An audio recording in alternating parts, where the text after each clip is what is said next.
Hello, guys. My name is Sienna, and I'm here to tell you a small story of my own. Geez, some of the stories I saw here about crazy mother-in-laws are just nerve-wracking. It reminded me of my own time dealing with my entitled mother-in-law, Cindy, who thought that the world revolved around her. Now, let me tell you the story. My husband, Drago, is Cindy's only child. His father died when he was young, and Cindy had to step up to care for him. She never let him forget that. Cindy was a veiled narcissist who thrived on making herself feel powerful and important. She raised Drago to give in to all her demands and not have the right to question her decisions. She was, in general, a very entitled lady who demanded that people do as she says, or else there would be consequences. Naturally, no one wanted her in their life and cut her off. That made things worse for Drago, who was now Cindy's main victim. Cindy met her match when Drago and I got married. When I was dating him, Drago was always reluctant to introduce me to his mother. When I finally met her a few days after my engagement, I knew that she was the problem and not me. Since Drago had moved in with me into my house, Cindy was slowly starting to lose control over her son. Her son no longer wanted to give in to her demands easily or fund her horrible lifestyle. She, of course, blamed me for changing him.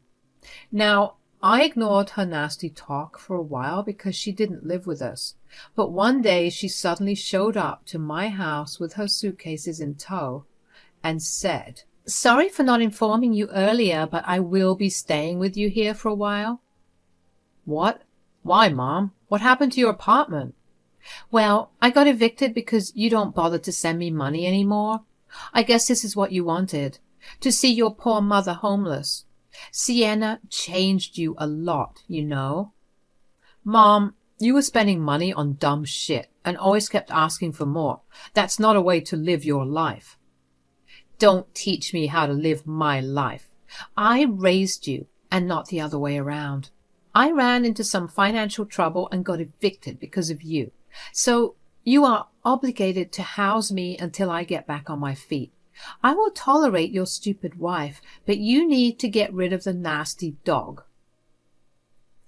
I stood open-mouthed while she rambled on her ridiculous demands. Oh, and the dog she was talking about is my now 7-year-old golden retriever named Leo. I was stunned by what she said and barely registered when she told Drago that we needed to get rid of my dog for her. The dog I had for 7 years. Leo was my family, not some plushie I could just throw away. I was ready to shout at Cindy when Drago took me aside and said, "I know what you're mad about, but let's not turn this into a fight. Look, it's true that I haven't been sending her money whenever she wants. I feel a little guilty to know that she lost the house because of me. Can we let her stay at the house for a few months, please?" What? Drago, you know what a toxic and manipulative witch your mother is. None of her financial problems is your fault. You don't need to feel guilty. The audacity of the woman is astounding. She even wanted to get rid of Leo. Do you expect me to get rid of Leo? Sienna, please, you know that I will never let that happen. Leo is my family too. I will not throw him out because of my mom. I can't just throw my mom out like that either. Please, Sienna, just a few days. I swear I will find a way to get her out. Drago's desperation and guilt made me feel bad for him. It was his mom, after all, and Drago wasn't exactly fully capable of standing up to her just yet. He begged me hard to let Cindy stay, and I reluctantly agreed. Drago went and told Cindy the good news, but also sternly told him that Leo was not going anywhere. Cindy tried to make a scene, but both I and Drago put our foot down. She huffed and puffed, but accepted. All is well for a few months, right? Wrong. Cindy had no intention of ever recovering financially. She refused to look for jobs, leached off of us, littered the house, never cleaned her mess, and didn't pay a single penny towards anything. Instead, she regularly asked for money to do God knows what. She lived like she owned my place and constantly called it her house. Her attitude towards Leo was also remarkably bad. We had plenty of screaming matches about that. I was at my wit's end with her. Drago didn't know what to do either. Just when I thought things couldn't get worse, I had a bad fall, broke my arm, and had a mild concussion. Any guesses as to what happened? Well, Cindy freaking left the hairdryer on the floor of my damn bathroom. Drago was away on an important business meeting and couldn't come back home, so I had my best friend drive me to the hospital since Cindy refused. Something about staying at the house taking care of it. I was too much in a daze to argue. I got to the hospital and was kept there for a whole night due to the concussion. They did x-rays and stuff, which also took a long time. I had to stay at the hospital with my best friend while my mother-in-law did God knows what in the house. I had a bad feeling about leaving her alone with Leo since she hated him so much, but I wasn't in the condition to do anything till I got discharged. I took an Uber home the next day and hurried to make sure Leo was fed and taken care of. As soon as I walked in, I called out to Leo. I was met with silence, and a minute later I saw Cindy. I said, "Cindy, where is Leo? I called, but he didn't answer me. Did you look after him and feed him last night?" "Oh, that filthy animal. I got rid of it." "You what?" It was like I was struck with a thunderbolt. My insides were screaming, and I could hear my heart pounding wildly against my rib cage. I couldn't believe what I was hearing. Cindy freaking got rid of my dog? What the hell? Cindy ignored my shocked face and kept talking. "Animals can't stay in this house. They don't pay rent. They don't clean up after themselves, and they are useless. They belong on the streets or in a shelter. My home will not have one of those wild and disgusting things around." I was reeling with anger when Cindy spoke like that. I was way too stressed about my poor dog to waste my energy shouting at her, so I calmly looked straight into her eyes and said, "You are right, Cindy. Pets can really be a burden when they don't look after the house or pay rent. It's important for us to recognize when this happens and kick them to the curb immediately." There. Finally, my wise words have gone through your thick brain. God, I thought you would never understand. You should always listen to the woman in charge of the house. I know what's best for my house and family. Your words are truly wise, Cindy. Thank you for opening my eyes today. I guess it gave me a new perspective. It will be very helpful for me in the future. Cindy looked pleased with herself for getting rid of a dirty animal from her home. She thought that all was well. Now, she would finally settle into my house that she has already started to call hers. Like I said, she always considers herself to be the matriarch and head of the house, no matter whose house she was staying at. I had been putting off confronting her for as long as I could, but this was the last straw. No one messed with me and my family, which included my dog Leo. I was fuming inside and worrying about Leo at the same time, but I kept my face neutral and tried to control my anger. Karma would come for Cindy soon enough, and I would be the one to deliver it. I quickly distracted Cindy and got out of the house. From what I could tell, Cindy had used my car to drop off Leo at whatever shelter she could find. So I logged on to my car's GPS system to find out where she had gone. I didn't want to ask Cindy directly because she clearly wasn't going to give up the location. She knew that I would try to get it out of her. Plus, asking her would give her warnings that I might bring Leo back. I wanted to keep her in the dark. I left the house on the excuse of getting medicines and called on Uber to the animal shelter where my car's GPS showed me Cindy had gone. I got my beloved Leo back. I explained the situation to the staff there and gave all the details. Leo was microchipped, so they knew I was the real owner. Thankfully, they understood my situation and let me take Leo after signing some papers. Guys, my poor dog was traumatized. He was sitting in the corner of the room, refusing to look at anyone. As soon as he heard me, he leapt from the corner straight into my arms. I won't lie, but I did cry tears of joy and relief when I held him. At the same time, my rage at Cindy was threatening to overcome my senses. I loaded Leo in my car and went straight home. When I stepped into the house, Cindy took one look at Leo and shrieked. It was a nasty shriek that made Leo bark at her. As you can tell, he wasn't a fan of Cindy anymore. Cindy said, "What the hell, Sienna?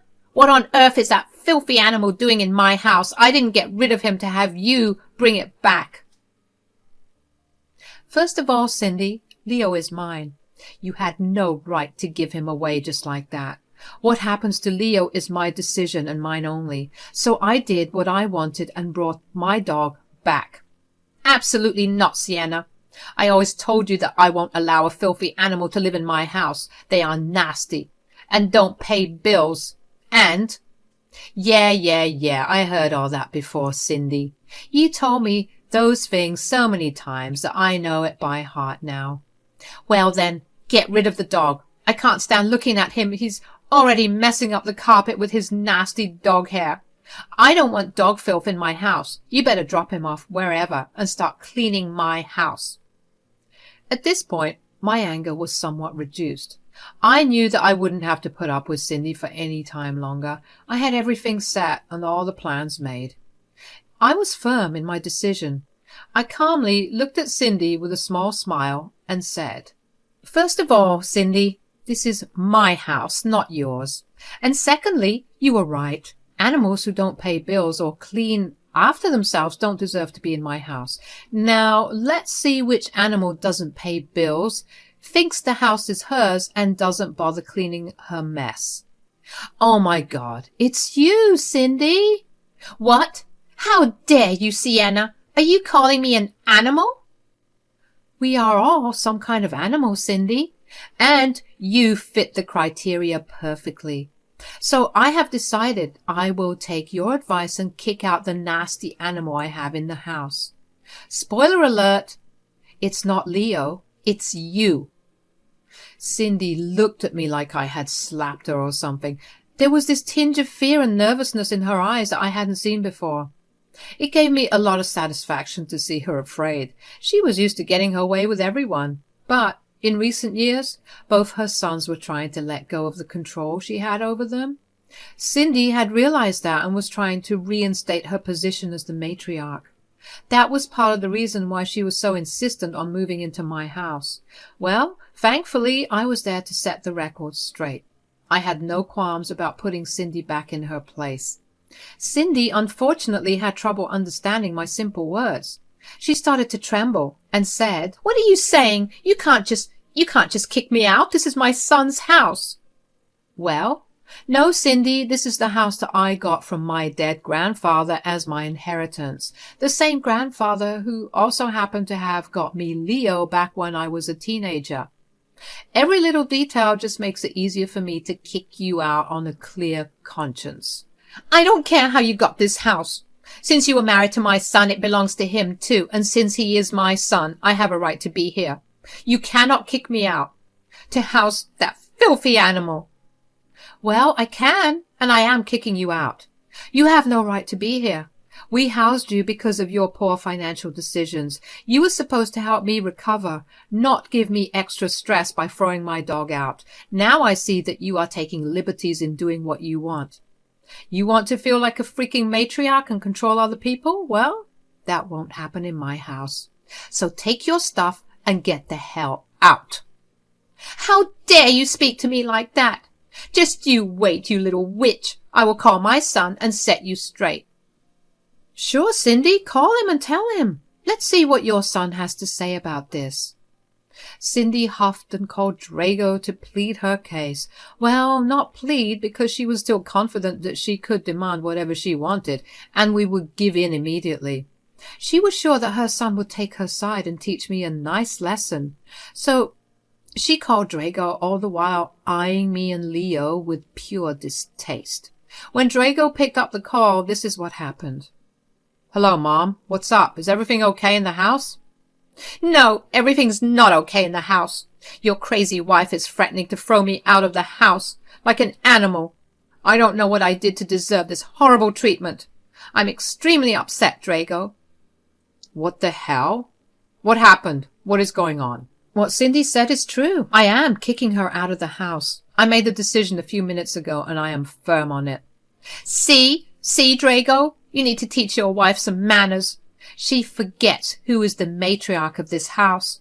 She is disrespecting me and being an absolute nightmare. Never in my life have I ever been treated this bad. Cindy went on and on about her miserable condition in my house while painting herself to be the victim.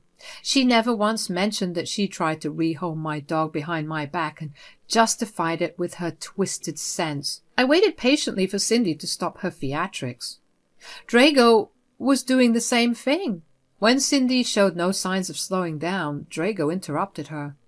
Okay, calm down, Mom. Let Sienna say her part. Sienna, tell me what's going on. Why did you suddenly want to kick out Mom? You just got back from the hospital. What went wrong? Cindy should have mentioned it, since she thinks she did nothing wrong. Since she didn't let me tell you what your mom did while I was in the hospital. She took Leo and dropped him off at an animal shelter. What? Why? She said something about filthy animals who don't pay bills or look after themselves. She drove 25 miles to drop off Leo in a shelter. Thankfully, I got him back today, since I had proof of ownership and all. There was a very deep silence on Drago's end after I told him what Cindy had done. I knew that he was shocked and super mad. I had a feeling that Cindy could sense it too, because she looked hella nervous. After a few seconds of silence, Drago said with suppressed rage, Mom, for the love of God, please tell me you didn't do that. Well, I just thought... Mom, did you try to rehome Leo? What the hell is wrong with you? What's your tone, Drago? I'm your mother. You don't speak to me like that. You know how I hate animals living under my roof. You have known this all your life. That dog needed to go. I gave some really valid reasons why. I don't understand why you're mad. Are you serious right now? You are living under Sienna's roof and not the other way around. How dare you try to get rid of Leo while my poor wife was recovering from an injury caused by your carelessness? Drago was raging mad now. Even though I had Leo first, he lived with Leo like his own pet. Leo wasn't just a pet. He was family, and you don't mess with Leo and get away with it. Cindy had never seen or heard Drago react to anyone like that. She actually flinched at his tone and looked shocked. Soon it became evident to her that her son wasn't going to take her side. She tried to placate him by softly crying and saying, Drago, why are you talking to me like that? You're scaring me. You can't be like this with your mom over a stupid dog. Leo is not a stupid dog, Mom. He is my family as well. We made it crystal clear to you when you whined about moving in with us. Sienna let you stay rent-free in her house, only to have you backstab her and me. How did you think it was okay? Drago, you're not thinking straight. It's just a dog. That filthy little thing. Stop. Stop right now. You are freaking delusional if you think you can justify your actions in any way. Instead of asking for forgiveness from Sienna, you thought that calling me and making me scold her would be correct? Are you insane? Cindy was now crying while clutching her phone. She slowly sunk into my new plush sofa and tried to make Drago listen to her stupid reasons. Leo was still behind my legs, trying to stay as far away from Cindy as possible. God knows what that awful woman has done to my sweet boy. My heart ached for him, and I longed to make him feel safe again. While Drago shouted and Cindy cried on the phone, I decided to step in and end the drama ASAP. I said, Drago, your mom is refusing to leave even after I told her multiple times. Leo is super traumatized and is hiding behind my legs. I can't bear to see him pull this anymore. Oh, God, Mom, what did you do to my poor dog? You know what? It doesn't matter anymore. I heard enough already, Mom. You need to leave. You are not welcome in the house anymore. Sienna already told you that, and I am telling you that I don't want to be in contact with you anymore. I am done with your power play. You have hurt me enough. I won't let you hurt my wife and my new family too. Oh my God, Drago, what are you saying? You can't let a filthy animal and this witch of a wife come between us. You are my son. I'm your mother. I only did this because I want the best for you. Stop that nonsense right now, Mom. You did what you thought was best for you. Like always, you cared nothing about other people.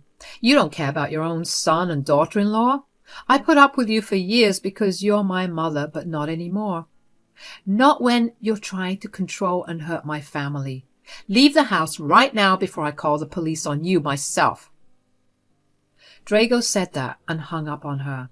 I told her to pack her shit while I carried Leo inside my master bedroom.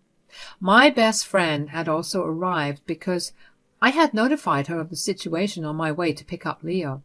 She would stay at the house with me to take care of me and make sure Cindy got the hell away from all of us. She comes into the house and keeps an eye on Cindy while she packs her stuff. Cindy would have protected or thrown a tantrum if Drago hadn't been so angry. Plus, the fact that my best friend's husband was a cop also made Cindy hurry up and leave before the cops seriously threw her out. She was crying the entire time, and I could hear her from my room. I comforted Leo and waited for my best friend to give me the signal when my horrible mother-in-law was gone. After Cindy left, I got a rather pained call from Drago. I could tell that he was distressed and that he was blaming himself for what happened. He said, "I'm so sorry, Sienna. This should never have happened. I should have just listened to you and kept my mom at arm's bay. If I had, you wouldn't have been hurt and Leo wouldn't have been traumatized." Drago, don't be so hard on yourself. I knew you had good intentions when you wanted to help out your mom. It's not your fault she refuses to change. But I don't think it will be wise to have her around after this. I for sure wouldn't be comfortable. You don't have to worry about that, Sienna. I'm done with Mom and cut contact with her for good. I will fly back as soon as possible to be with you, and I will get therapy to make sure I have the spine to tell her off when she comes demanding something from us. This will never happen again. You take care of yourself and Leo. Hearing this made my heart swell a little. I was glad that Drago was finally willing to get therapy to deal with his issues with Cindy.